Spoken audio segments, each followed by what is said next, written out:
Okay, check the microphone. All right, I'm good to start. Hello, my name is Keone Yonamine. I will be doing my research presentation for my discourse community project on Kapatirang, Filipino, which is the Filipinx interest organization for Filipino students and other Asian American students at my university, at University of California, Santa Barbara. On the left and right, you can see some of my friends. That's me right there. I miss them a lot. We talk all the time, thankfully. I was able to leave Santa Barbara with some really great friends, some really great experiences, and can't wait to turn back. So let's do KP the justice it deserves.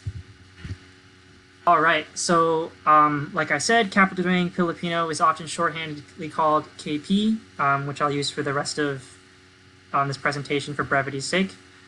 You might have noticed me said Filipinx instead of Filipina or Filipino. That's just a common thing that Filipinx students use to denote the feelings of inclusivity among their students. So it's not just focusing on Filipino or Filipina.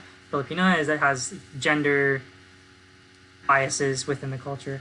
If I slip up, I might say Filipino on accident, but Filipinx, Filipino, Filipina, all are acceptable. Depends on the situation. So the point of KP is to learn about Filipinx history, create a safe space for Filipinx students. Important to note that I am not actually Filipino myself. I am Japanese American. But I was able to find some really good friends who recommended me to this club.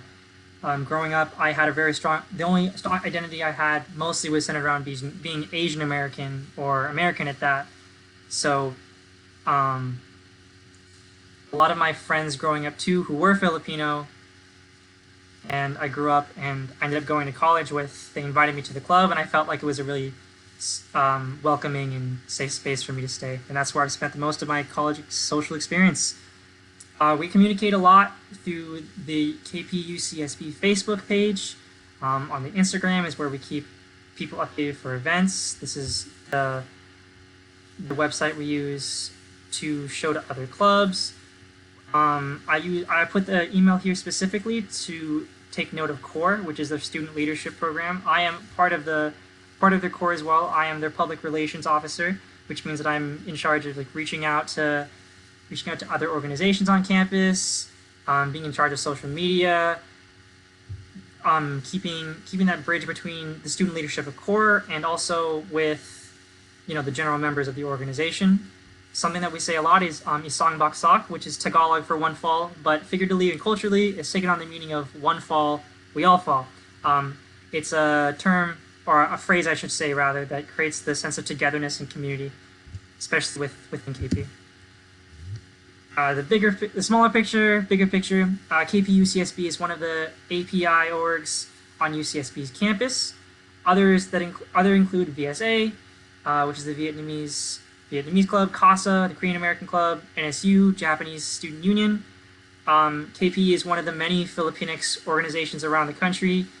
Others include Sacramento State's SP, UCLA's SP. It's meant to give Filipino students away from the Philippines a sense of belonging with people a part of the same culture as them. On the right, you can see 2016. This is much before I ended up coming to university.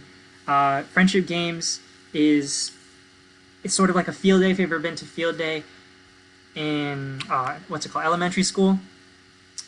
It's just like a bunch of games for Filipino organizations to come by. They compete, they do chants, sort of like Key Club if you're familiar with that. It's a lot of fun. I was able to do it last year. Had a great time. Hopefully it can happen again soon. So one of the big things that I wanted to focus on for my research was the anti-terror law.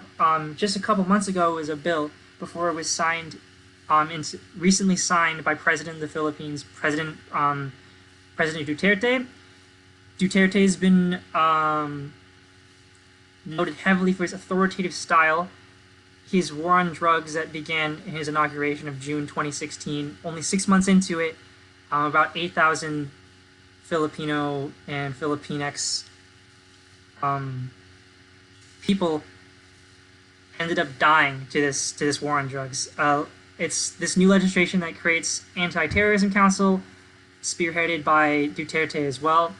It gives the authority to designate individuals and organizations as terrorists without due process of law, which is a very important thing. Anyone labeled as a terrorist can be detained without a warrant.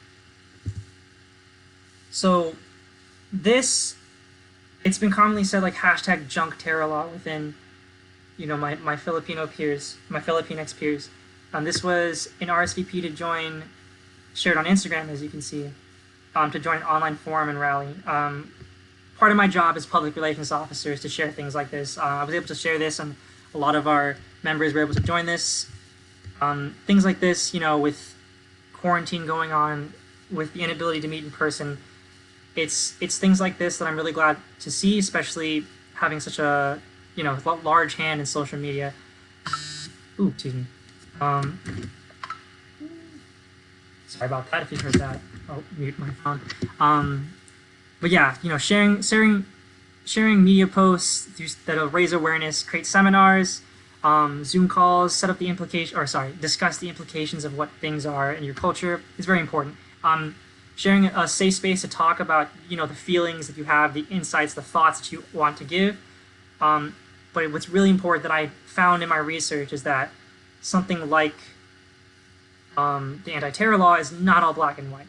A large part of the generation, older generation to come more on the conservative side, support Duterte for his get-done attitude, often been compared to Donald Trump.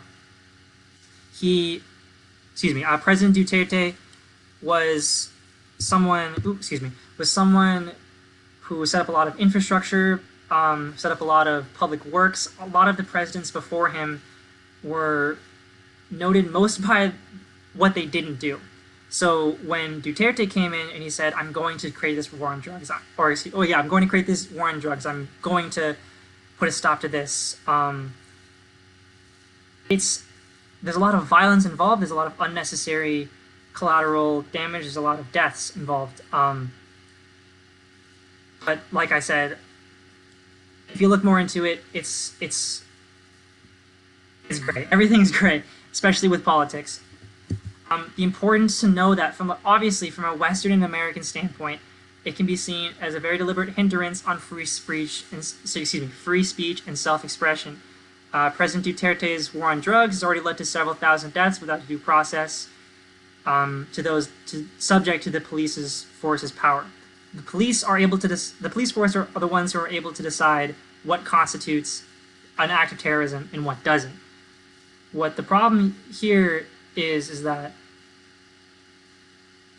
okay, maybe it'll be better if I give an example. So President Duterte has a very strict curfew policy set in place right now. If you're caught outside at a certain time, the police are able to beat you up and just take you away. Like, your family may not be able to see you or know where you've been, even if they know that you're gone, that that you passed away.